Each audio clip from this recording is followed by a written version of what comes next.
로마서 강의 31번째 시간입니다. 우리 로마서 2장 26절로 29절입니다.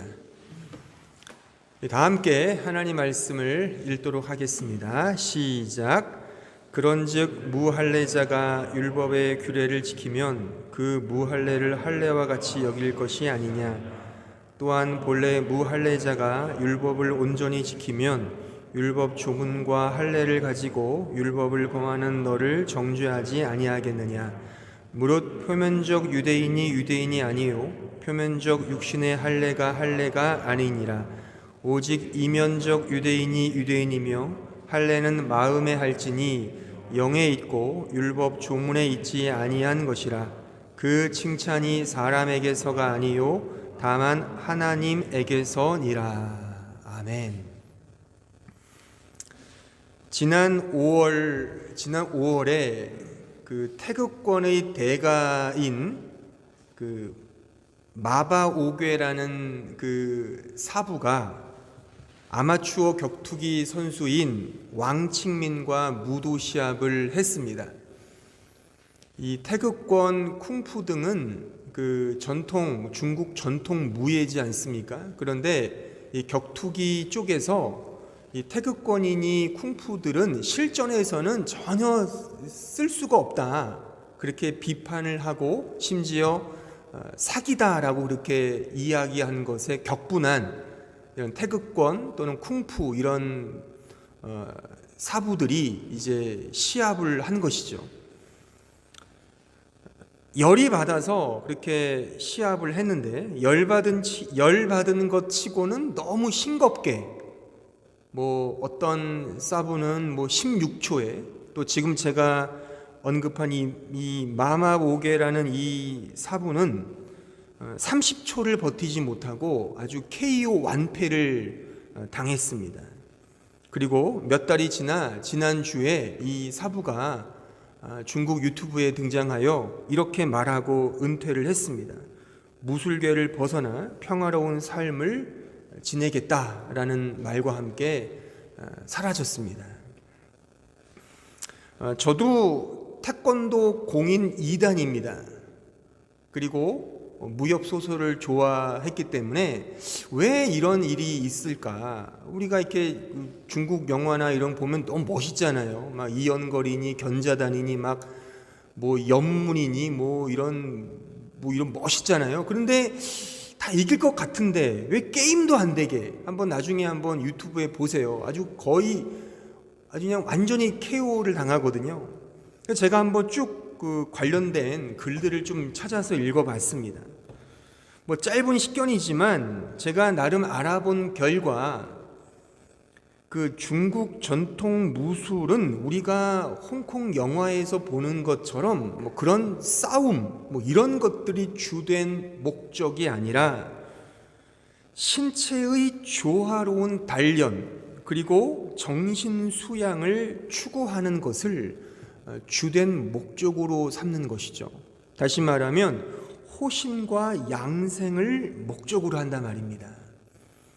그러니까 싸움 그 자체를 목적하는 것이 아니라 어떤 자신의 신체를 건강하게 정신 수양을 하면서 그런 것들을 기반으로 하여 어느 정도 자신의 몸을 보호하는 호신, 이런 차원에서 그런 전통 그 무술이 목적하고 있다는 것이죠. 반면에 격투기는 말 그대로 싸움에서 이기기 위한 목적으로 모든 그런 기술과 행동을 하는 것이죠. 그러니까 둘 사이에서의 시합 자체는 사실 의미가 없다고 볼 수 있습니다. 왜냐하면 추구하는 목적과 본질이 다르기 때문인 것입니다. 그러니까 어떤 사실을 이해하고 파악하고자 할 때 그것이 어떤 목적을 가지고 있느냐, 그 본질이 무엇이냐를 이해하는 것은 매우 중요합니다. 하늘을 나는 새에게는 날개가 있습니다. 왜요? 하늘을 날기 위해서. 물고기에게는 지느러미와 아가미가 있습니다. 왜요? 물속을 마음껏 활보하기 위해서 존재하는 겁니다. 이런 측면에서 저는 이제 우리의 얘기를 좀 해볼까 합니다. 신자가 이 세상을 살아가는 궁극적 목적은 무엇입니까? 교회의 존재 목적은 무엇입니까? 왜 여러분들은 교회에 나오십니까? 왜 예배를 드리고 헌금을 드리며 교회에서 이런저런 직분을 맡아 섬기고 충성하는 이유, 목적은 무엇입니까? 저는 독일에 와서 지금까지 쭉 가입하고 있는 멤버십 카드가 하나 있습니다. 유일한 멤버십 카드가 하나 있어요. 앞으로도 별다른 변동이 없는 한 계속 유지할 생각입니다. 그 멤버십 카드가 뭐냐면 테니스 회원 카드입니다. 저는 정식 회원이거든요. 그래서 정기적으로 이런저런 정보를 저에게 줍니다.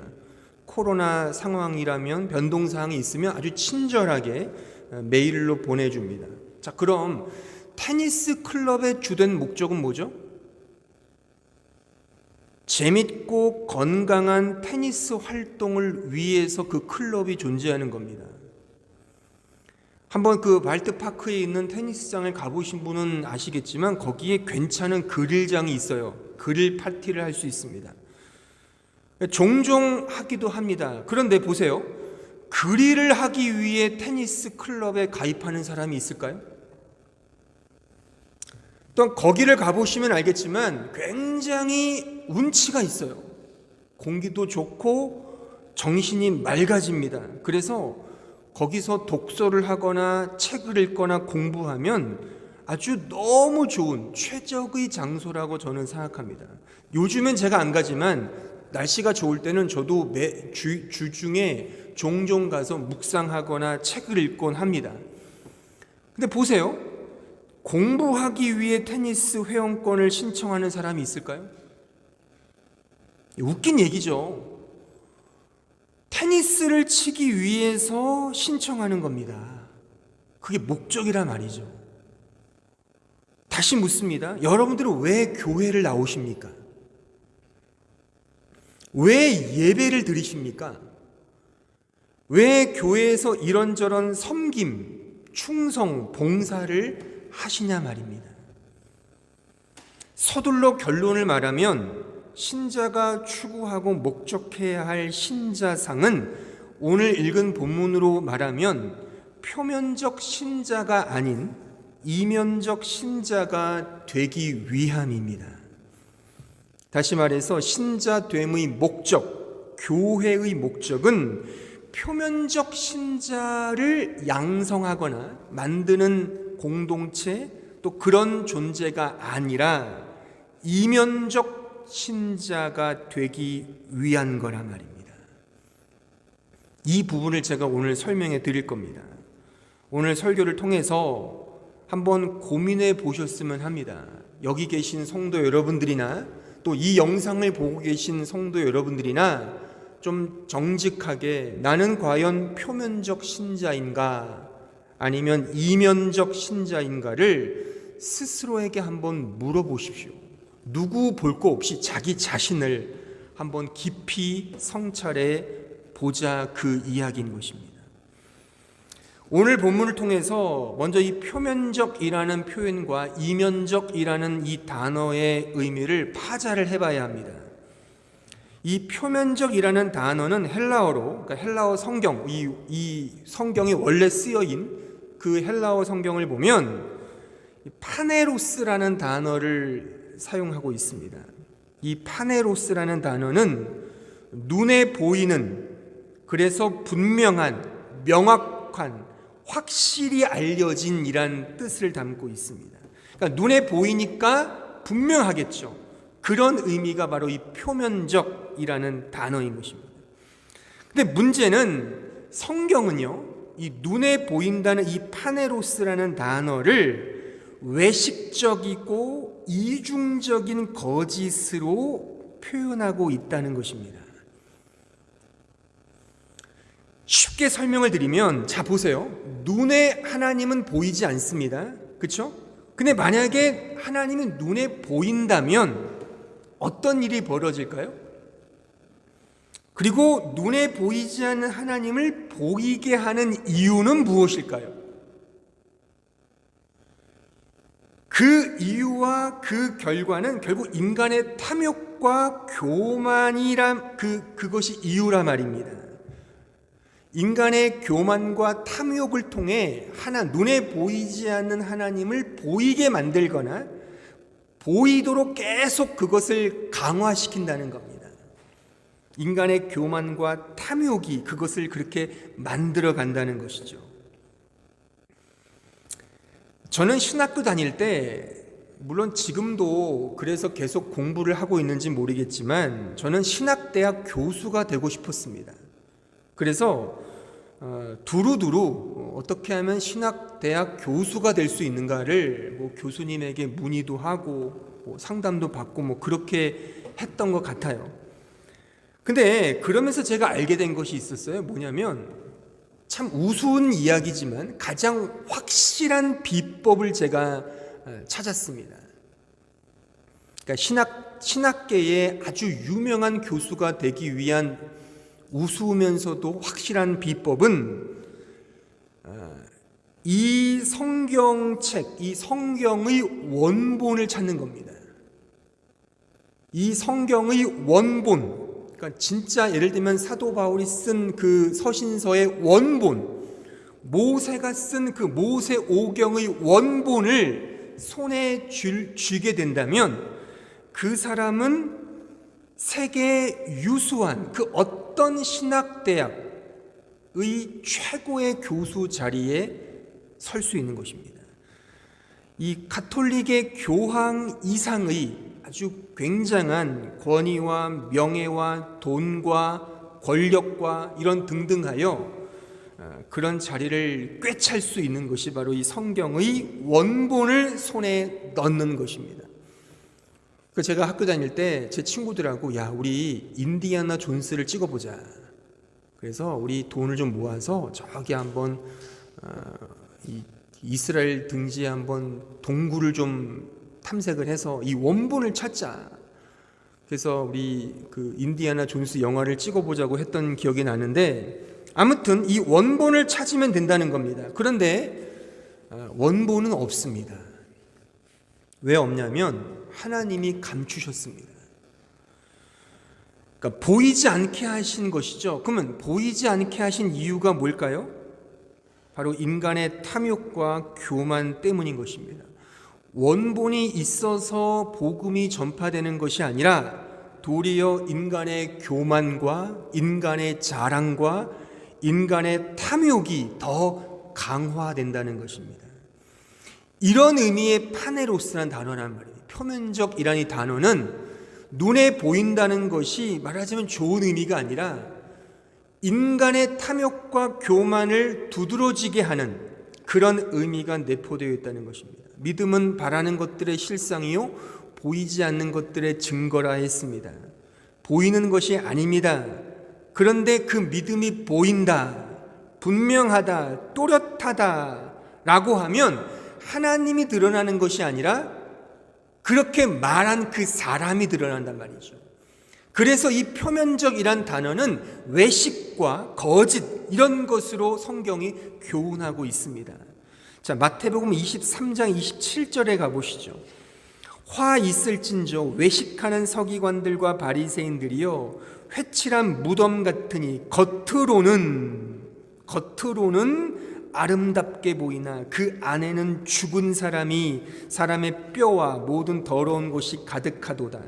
이와 같이 너희도 겉으로는 사람에게 옳게 보이되 안으로는 외식과 불법이 가득하도다. 여기에 겉으로란 단어가 말하자면 파네로스란 이 의미라 그것입니다. 반면에 이면적이라는 이 의미는 헬라어로 크룹토스란 단어입니다. 이 단어는 감밀스러운 이란 의미를 담고 있습니다. 그러니까 눈에 보이지 않고 내면에 감추어져 있다는 의미입니다. 신적 능력을 가리킵니다. 그러니까 하나님만이 하시고 하나님만이 영광을 받으시는 그의 은혜로운 역사하심이라고 말할 수 있죠.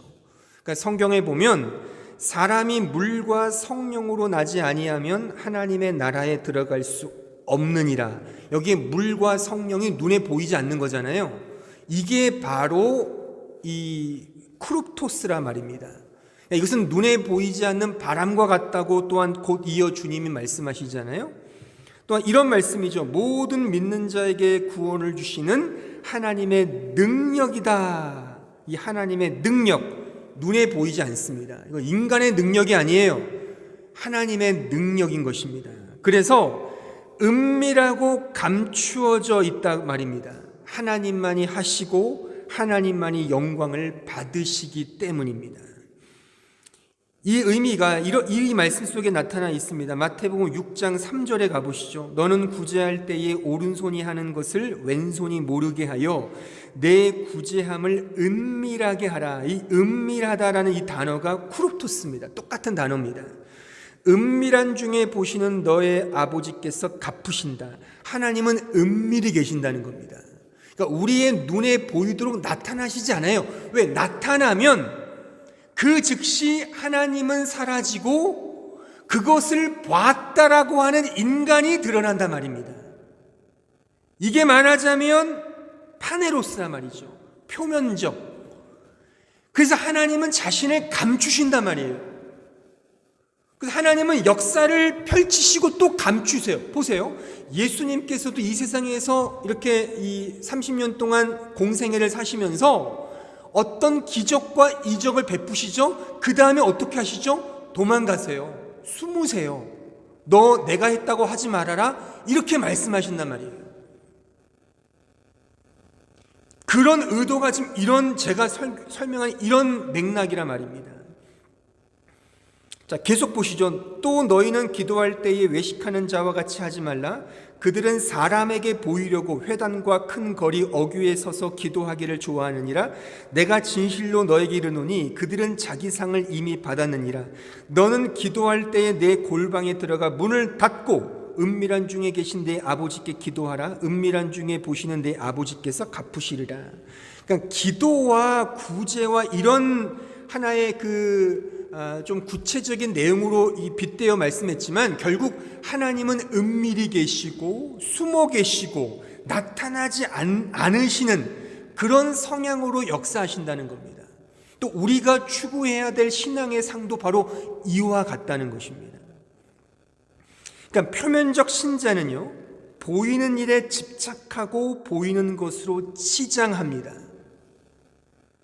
왜냐하면 그 인간이 드러나야 하기 때문이겠죠.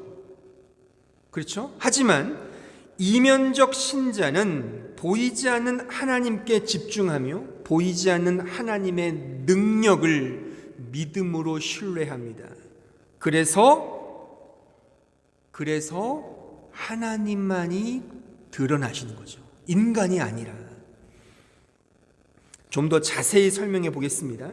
그러니까 오늘 본문에 이 표면적 유대인, 표면적 신자와 이면적 유대인, 이면적 신자를 좀 더 분명하게 우리에게 설명해 주기 위한 단서들이 등장을 해요.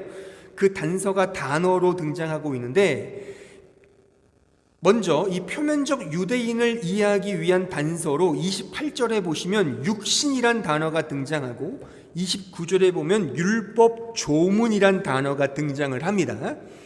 여기에 쓰인 육신이란 단어가 사락스입니다. 또한 조문이란 단어는 그람마라는 헬라어로 쓰였는데, 자, 로마서 7장 5절로 6절을 보시죠. 우리가 육신에 있을 때에는 율법으로 말미암아 죄의 정욕이 우리 지체 중에 역사하여 우리로 사망을 위하여 열매를 맺게 하였더니 이제는 우리가 얽매였던 것에 대하여 죽었으므로 율법에서 벗어났으니 이러므로 우리가 영의 새로운 것으로 섬길 것이요 율법 조문의 묵은 것으로 아니할지니라. 그러니까 표면적 신자는 이런 육신에 매여 있다는 겁니다. 우리 모두가 마찬가지잖아요. 그러니까 육신적이라는 거예요.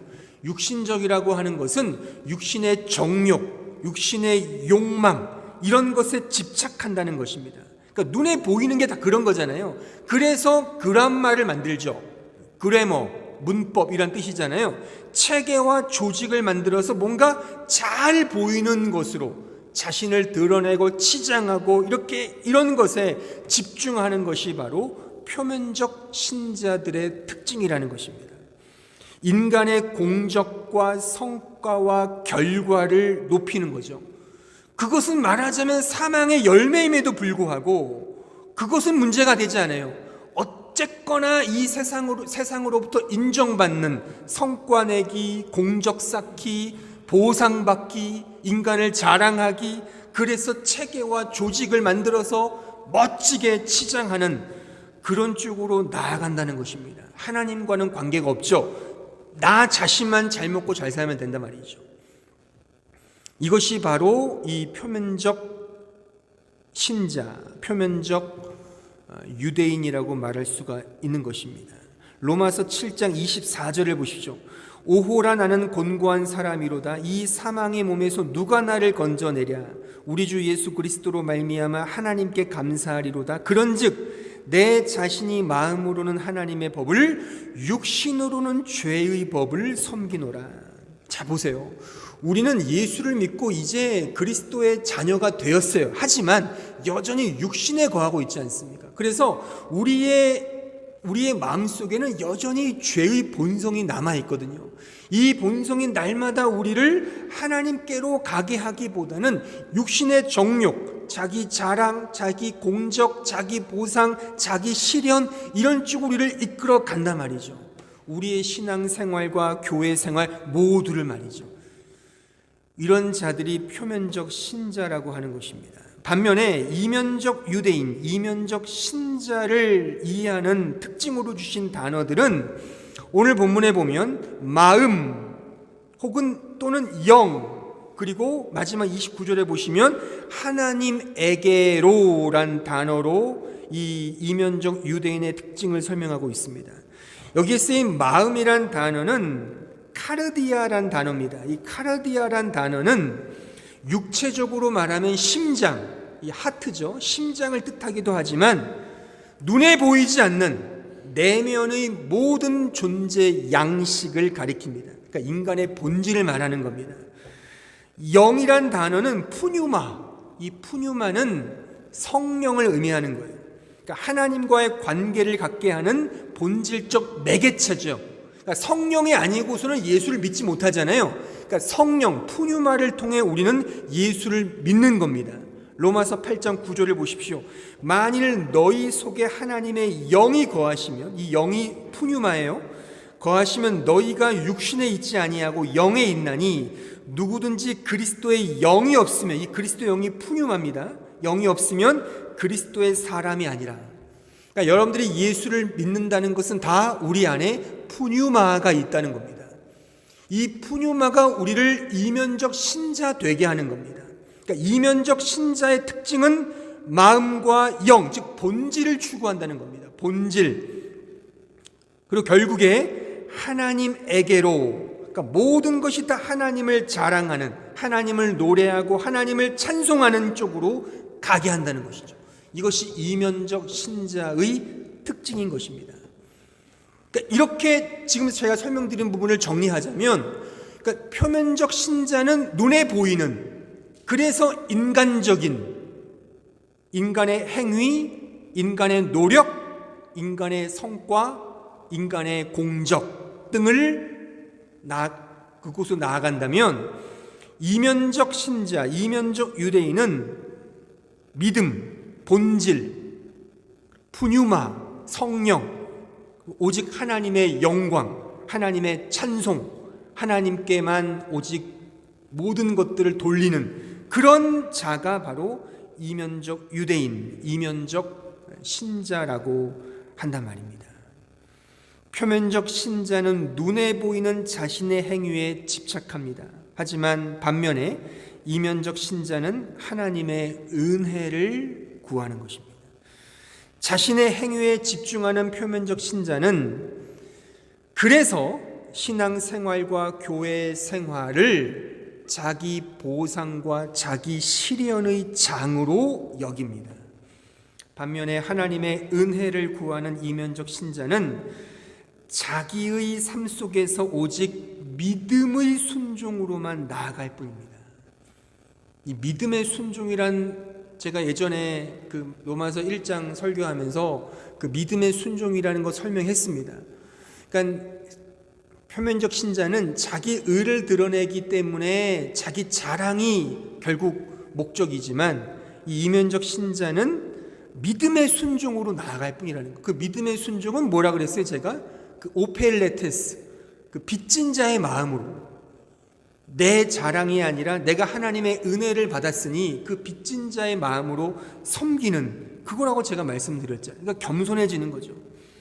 맡긴 자도 하나님이시요 행하시는 이도 하나님이시니 그냥 겸손함으로 섬기는 것 뿐인 겁니다. 표면적 신자는 자신의 행위에 집착하고 그래서 자기 보상을 추구하기에 그 결과 자기 자랑으로 귀결하고 말지만, 그래서 결국 끊임없는 경쟁과 다툼과 시기와 질투와 질시와 서로 못 잡아먹어서 안다라는 그런 쪽으로 흘러갈 수밖에 없는 거죠. 그래서 결국 진정한 평안과 기쁨과 위로를 얻을 수가 없는 것입니다. 반면에 이면적 신자는 하나님의 은혜를 구하고 겸손함으로 믿음의 순종으로 살아갈 뿐이기에 모든 결과로 인해 하나님만을 찬송하게 됩니다. 그리고 합력하여 선을 이루시는 하나님을 믿고 의지하기에 타인을 향하여도 아량과 긍휼히 여기는 마음을 갖게 되는 것입니다. 다른 사람을 자신보다 더 낮게 여기는 그런 마음 속에 우리의 자존심을 내세우지 않게 되죠. 왜요? 모든 것이 은혜니까. 내 자랑이 없는 거죠. 그렇죠? 내 근거가 없기 때문에 싸울 일도 없고 경쟁할 일도 없지 않습니까?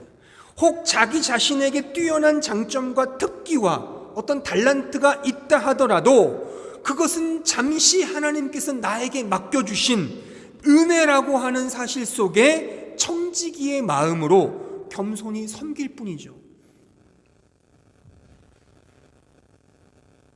이것이 바로 표면적 신자와 이면적 신자의 차이인 것입니다. 다시 묻겠습니다. 여러분들은 왜 예수를 믿으십니까? 왜 믿음 생활을 하십니까? 왜 교회에 나오십니까? 이렇게 대답할 수도 있습니다. 천국에 가기 위해서, 영생을 얻기 위해, 복을 받기 위해. 좋습니다. 성경적 용어지 않습니까?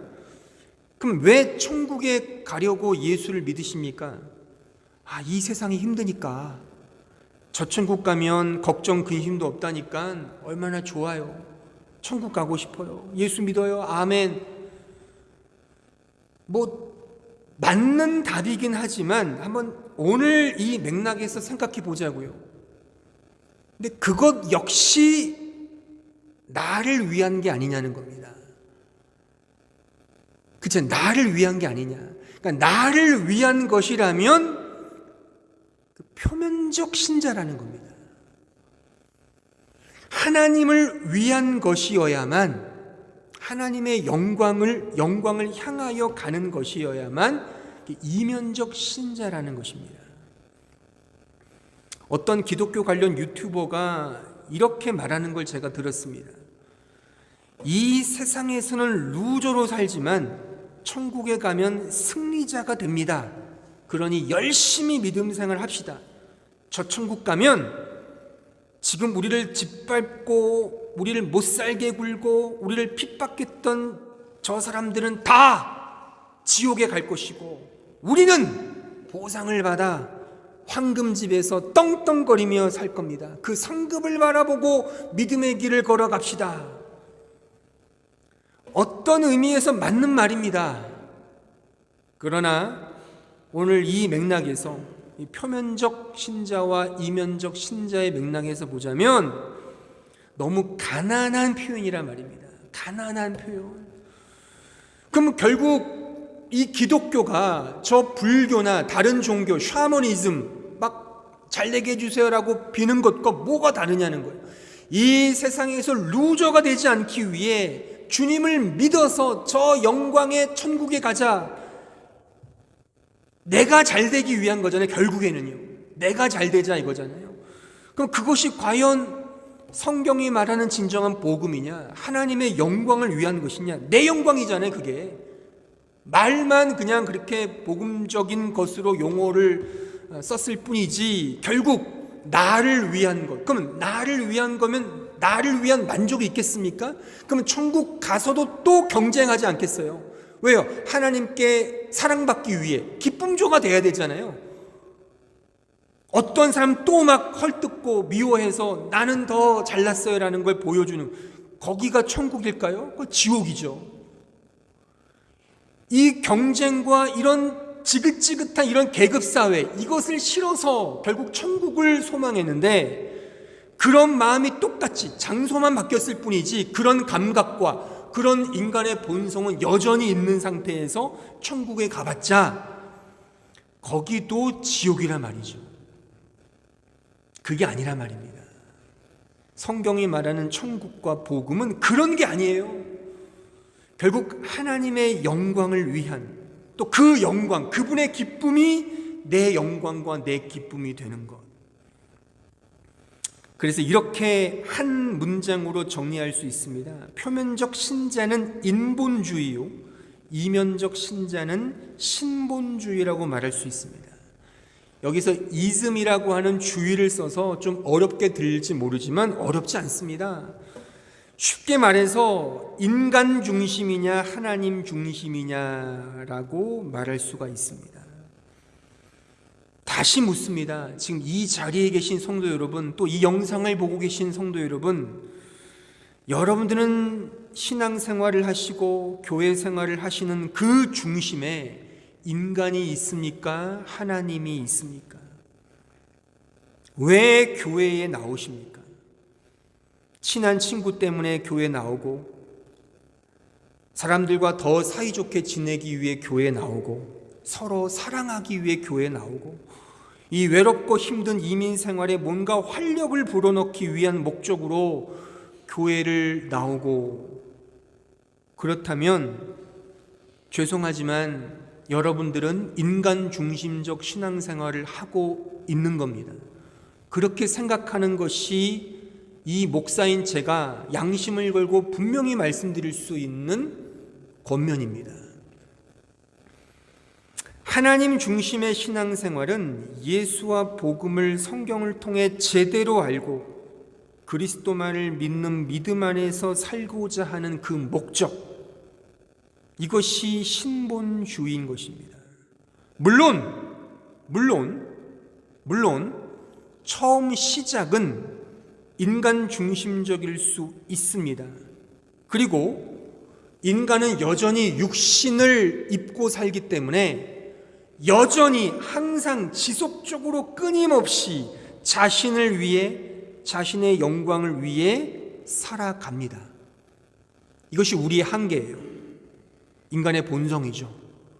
하지만 그럴 때마다 아주 잠시만이라도, 아주 조금이라도 지금 제가 설교한 이 부분을 좀 떠올려 보시는 것이 복음으로 가고자 하는 참된 신자의 몸부림이라고 저는 표현하고 싶습니다. 하나님 중심의 복음의 길로 자기 자신을 채찍질하는 것이죠. 그래서 자기 부인을 하는 겁니다. 오해하지 마십시오. 하나님 중심으로 산다고 해서 모든 삶의, 모든 인생의 일들을 내팽개치고 종교적으로만 생각하고 살아가야 한다는 말은 아닙니다. 직장도 때려치고 자녀들도 무책임하게 키우고. 왜 이런 말을 하냐면, 너무 믿음이 좋은 이 무지막지한 성도들은 다 하나님이 키워주실 거야 라는 말 속에 그냥 무책임하게 키우는 경우가 많이 있거든요. 이 얄팍한 개똥 철학이죠. 하나님께서 키워주신다는 말 속에 무책임한 것은 성립이 안 된단 말입니다. 이 사회의 부적응자로 불성실하고 부도덕하게 살아가는 것에 대한 명분을 삼는 것도 옳지 않습니다. 이런 것들은 정상적인 신앙생활이 아닙니다. 그러니까 하나님 중심으로 산다는 것은 우리의 지금의 이 삶이 하나님이 나에게 주신 삶으로 믿고 열심히 분투하며 살아가는데 그 최종 목적과 영광이 내가 아닌 하나님을 찬송하고 하나님의 영광을 위하여 살아간다는 그 말하자면 신념, 쉬운 단어를 썼습니다. 그 신념을, 그 감각을 놓지 말자는 겁니다.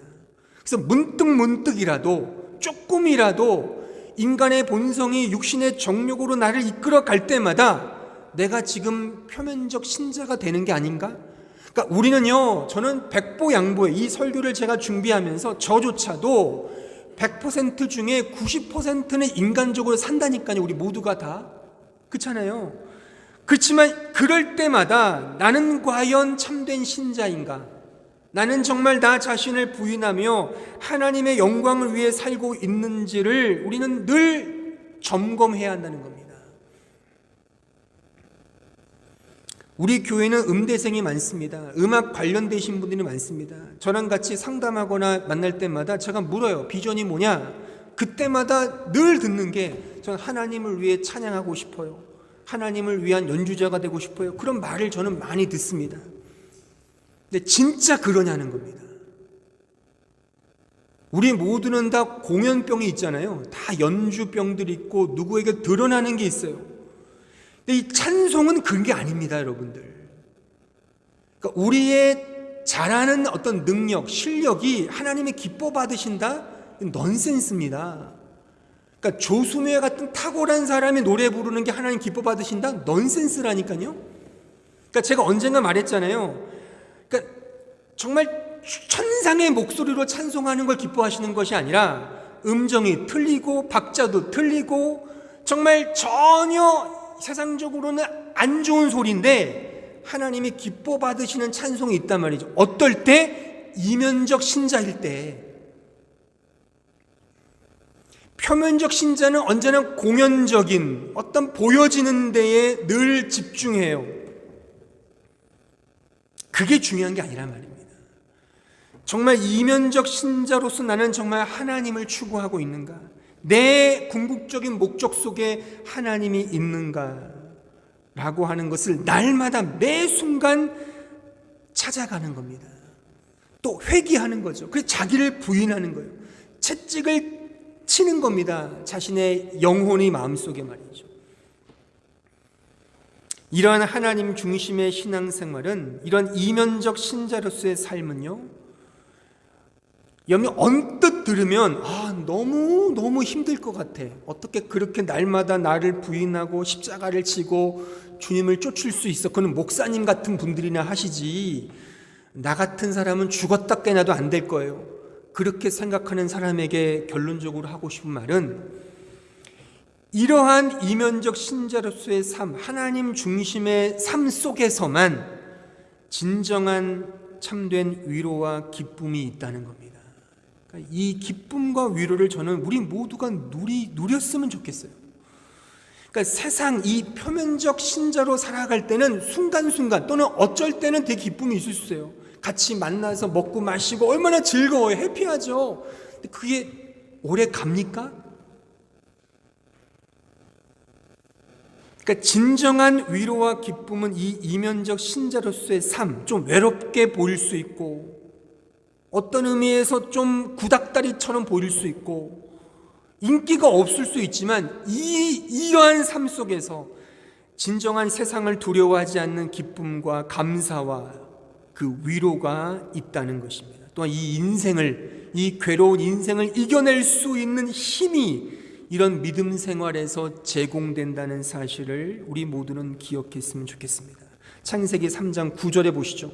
여호와 하나님이 아담을 부르시며 그에게 이르시되 내가 어디 있느냐? 이르시되 내가 동산에서 하나님의 소리를 듣고 내가 벗었으므로 두려워하여 숨었나이다. 이르시되 누가 너를 벗었음을 내게 알렸느냐? 내가 내게 먹지 말라 명한 그 나무 열매를 내가 먹었느냐? 이 두려워한다는 이 단어가 여기에 처음 등장합니다. 성경 전체를 통틀어서. 인간이 왜 두려운 겁니까? 왜 두려운 겁니까? 돈이 없어 두려운 겁니까? 관계가 깨져 두려운 겁니까? 아닙니다, 여러분들. 우리의 인간의 궁극적인 두려움은 하나님과의 관계가 깨져서 두려움을 느끼는 겁니다. 그러니까 진정한 위로와 기쁨은 하나님께 있단 말이죠. 하나님을 떠났기 때문에 두려움이 생기고 이 세상에 진정한 기쁨이 없는 겁니다. 그러니까 주님이 이렇게 말씀하십니다. 마태복음 11장 28절, 수고하고 무거운 짐진 자들아 다 내게로 오라. 내가 너희를 쉬게 하리라. 나는 마음이 온유하고 겸손하니 나의 멍에를 메고 내게 배우라. 그리하면 너희 마음이 쉼을 얻으리니 이는 내 멍에는 쉽고 내 짐은 가벼움이라. 진정한 쉼과 진정한 위로와 진정한 기쁨은 하나님께만 있다는 것입니다. 그러니까 표면적 신자의 삶은 진정한 기쁨을 신앙생활을 통해 누릴 수 없습니다. 결코 누릴 수 없습니다. 인간 중심적으로 신앙생활을 하면, 교회 생활을 하면 순간은 기분 좋고 순간은 기쁘고 순간은 즐거울지 모르지만 그 관계와 상황은 쉽게 깨지고 어그러지게 되어 있단 말입니다. 인간관계가 다 그렇잖아요. 막 죽고 못 사는 사이라 하더라도 결국 깨진단 말이죠. 제가 분명한 증거를 말씀드릴까요? 부부 중에도 결국 불신자와 신자라면 죄송하지만 주님 오시면 한 사람은 천국에 한 사람은 지옥에 갑니다. 주께서 말씀하세요. 두 사람이 함께 맷돌을 갈 때 한 사람은 올림받고 한 사람은 버림받는다. 이 명확한 구분인 겁니다. 그러니까 주님 안에만 진정한 기쁨과 감사가 있다는 겁니다. 이게 쉽지는 않습니다. 그러니까 제가 오늘 말씀드리는 것은 우리 자신을 깊이 성찰하면서 나는 과연, 그러니까 우리 모두는 다 사실 표면적 신자로 살아갈 때가 많습니다. 그러나 그런 가운데에도 다시 한번 이 말씀들을 오늘 설교를 계속 리마인드 하면서 나는 이면적 신자로서 더 하나님 중심으로 신앙생활을 해야 한다. 그런 좀 각오와 마음을 가지고 살아간다면 우리의 일상적인 삶 속에 소망이 있지 않겠는가 생각이 든단 말이죠. 오늘의 결론을 맺겠습니다. 파스칼은 팡세에서 이렇게 말했습니다. 제가 의역을 좀 해서 이렇게 표현해 보겠습니다. 소위 교회에 다니는 자는 많지만 참된 그리스도인은 드물다. 왜냐하면 거의 모두가 미신에 사로잡혀 있기 때문이다 라고 그 유명한 파스칼은 말했습니다. 이 파스칼이 말한 미신이라는 표현을 저는 오늘 설교에서 표면적 신자로 설명을 드린 겁니다. 다 인간 중심적인 미신을 섬기잖아요. 인간이 잘 된다, 자랑한다. 다 샤머니즘적으로 우리의 신앙이 귀결되고 있는 거죠. 이것이 미신이죠. 우리 자신은 과연 이런 미신, 표면적 신자로 살아가고 있지는 않은지 우리 자신을 돌아보아야 하는 것입니다. 그는 또 이렇게 말했습니다. 인간의 마음에는 오직 하나님만이 채울 수 있는 유일한 공백이 있다. 여기서 말하는 유일한 공백이란 단어는 특정한 작은 공간이라기보다는 제가 생각할 때는 인간의 절대적이고 본질적인 공간이라고 생각합니다. 그 공간, 즉 하나님만이 주시는 위로, 하나님만이 주시는 기쁨이 채워지는 그 공간, 다른 것은 채울 수 없는 그 공간, 하나님만이 채우는 그 특별한 공간인 거죠. 여러분들에게도 그 공간이 있습니다. 그 공간에 세상의 돈, 세상의 명예, 자기 자랑으로 채우려고 하지 마시고 하나님으로 채워보십시오. 말씀을 통해, 찬송을 통해, 기도를 통해 매 주간, 매 순간 사시면서 하나님을 나의 위로와 기쁨으로 삼는다면 그 안에 하나님으로 가득 차고 그런 결과 그 차고 넘침이 타인에게 또는 교회 안에 또 우리 사회 안에 이 이민사회 안에 풍성히 전파될 거라고 저는 믿어 의심치 않습니다. 우리의 진정한 위로와 기쁨은 하나님께만 있습니다. 이 진리를 분명히 깨닫고 마음에 새기시면서 어떠한 상황 속에서도 어떠한 어려움 속에서도 이 이민 생활의 척박한 혹은 외로운 이 삶 속에서도 다른 것으로 회복되지 않습니다.